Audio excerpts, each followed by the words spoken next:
Boardroom, Chapter 2, 21,633 BC. The massive twin banks of 150 organs rang out the anthem, "Joyful, joyful, we adore thee." The Church of Heaven, actually the size of an entire galaxy, was filled with 2 trillion angels. Their melodic voices combined to literally fill the entire universe with sweet music. When all combined in the finale, the entire universe literally shook from the massive vibrations radiating all directions from the sanctuary galaxy. All the angels of the universe met here every seventh day to worship, rest, and socialize with their fellow angels. In the center of this sanctuary galaxy sat a massive throne of gold flanked by a huge shimmering pulpit. When the Father stood to deliver his weekly message, the pulpit would rotate on a circular platform surrounding the throne. It would take exactly 1 hour for the pulpit to make one revolution around the throne, and his sermons would always take exactly 1 hour. No more, no less.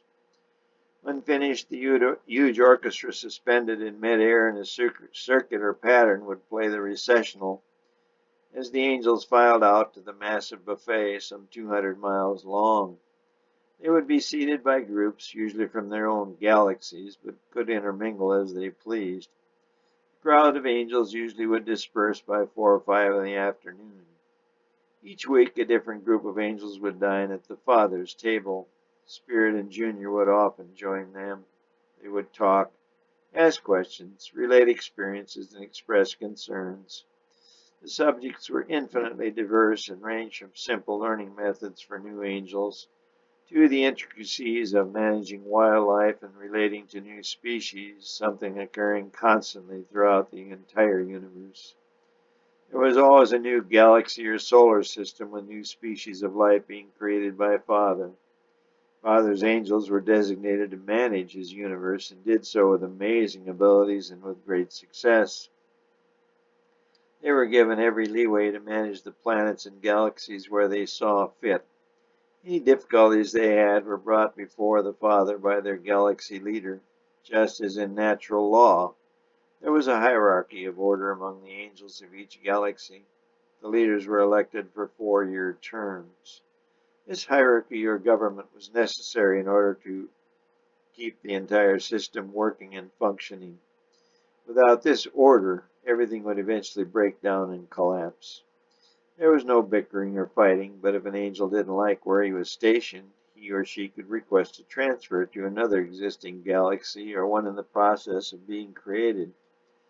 Though the said angel could move with permission, he would have to build himself a new mansion, which could take centuries. But many were happy to do just that. Angels are not all created alike. Each had their own DNA pattern and their own characteristics and name. They did not marry one another, but they did have friends who they hung out with and were allowed to have children through an immaculate process whereby a stork would drop a new bundle of joy on the angel's doorstep. This gift would become the angel's charge to be taught and nurtured by him or her and often live with him or her in perpetuity. On this day at Sanctuary Galaxy, seated at Junior's table, were angels from the Stealth Galaxy. The food was most exceptional this day. It was Chef Amarellis' day to prepare the feast, and he had outdone himself. The Cajun seasoning on the huge capons was out of this galaxy a universal expression. Seated at the table next to Junior were 2 young hotshot angels who were inseparable. They went everywhere and did everything together. Some of their capers had become legend on their galaxy. One had recently set a record, traveling through the Dimeravonium belt in a record time of 3 hours and 32 minutes and 12 seconds. The angel had only a singe to one wingtip. It was healing, albeit a little slowly. The cortical ointment was working, but Bells frequently wouldn't take time to put it on the injured wing on a regular basis. He was just too busy. He and Luke would be heading out tomorrow to see the new star Miralorca, currently in its latter stages of creation. The two loved to watch the spectacular explosion that was Starbirth. The father would always add some new twist of color or sound. Bells and Luke really would get off on it.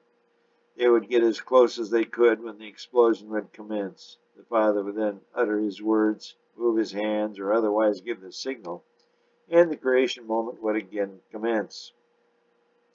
The resulting shock wave propelled the angels at incredible speeds to the far corners of the universe. It was a rush they could never get enough of. They often neglected their home duties to see another star birth. They were not alone. Literally millions of angels would watch from a safe distance and some up close so they could ride the wave out into the heavens. "He won't go for it," Bell said to Luke as he bit into another forkful of juicy capon. "Yeah, he will," Luke said, kneeing Bell's leg under the table. "Nah," Bell shook his head from side to side. "You didn't bring it, did you?" Luke patted his waistband. Bell's eyes widened. He couldn't believe his friend would be so bold. "Got it right here," Luke said. "Got what right here?" Junior said, overhearing the two. Sir," Luke stood and bowed. Spit it out, man. I'm all ears." Junior took another bite of capon and splashed it down with a Stealthalon 26828, a very fine and very dry white wine. This vintage wine was brought by the Stealth Angel group this day. It was a perfect fit for Chef Amarellis capon creation. "Go ahead, man. Tell us what you brought." Luke kept on chewing his capon. Luke's face was turning red as a beet. Junior kept chewing away, and Bells began a serious squirm. "It is a bad task, sir." The voice came from farther down the table. It was a deep, rich voice. "Who said that?" Junior asked, stopping his chewing momentarily. "Gabe, sir. Sorry, Gabriel." Gabe stood up. He had long black hair and piercing blue eyes. "Come on up here, young man. This guy here seems to have lost his tongue. What's your name again?" "Luke, sir." His hands were shaking so much he could hardly hold on to the large scroll. In fact, it finally dropped to the ground and unrolled partially. By this time, Gabe had come up beside Luke and knelt down and picked up the scroll. Junior noticed this fine-looking angel, and in particular his eyes. He also took note of Bells, who had a more sleek appearance, and Luke, who he thought very, very handsome, but a bit more fragile in appearance. To Junior's surprise, Luke spoke. "Sir, my father, he wrote this." Gabe laid the scroll out fully on the table. It was, as Junior could see, titled Origins, the Place for Angels. "What does it say?" Junior asked. "In a nutshell, sir." Luke's voice calmed a bit as he realized he had Junior's ear. "Yeah, what's it all about?" "Well, sir, my progenitor completed this work in about 29,000 B.C. Junior saw the date written under the title, read 29,002 B.C.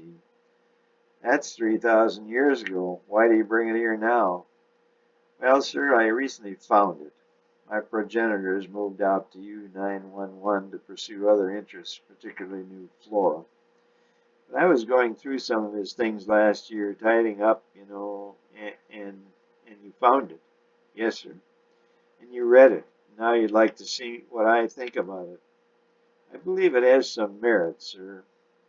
"Well, I'll tell you what. I'll take it if I may." Yes, by all means. "And I'll look it over and maybe show it to Father and see what he thinks." "With respect, sir, I'd appreciate it if you could take a look first and tell me what you think." His curiosity was often difficult to control, a feature of his personality he didn't always appreciate it. He said, "Okay, I'll take a look and get back to you." "Could you do it soon, sir?" the deep voice of Gabe said. Junior maintained control and said with just a hint of annoyance in his voice, "Why, yes, I'll get back to you, say, next week. Yes, we'll dine together next week. That should be next week, then?" "Thank you, sir," Luke said. "I'm sure you'll find it most enlightening. Have a great week, sir." The three bowed, held up the hand salute, and said, "Glory to our Father," the three musketeers, then turned and shot out into the brilliant afternoon sky.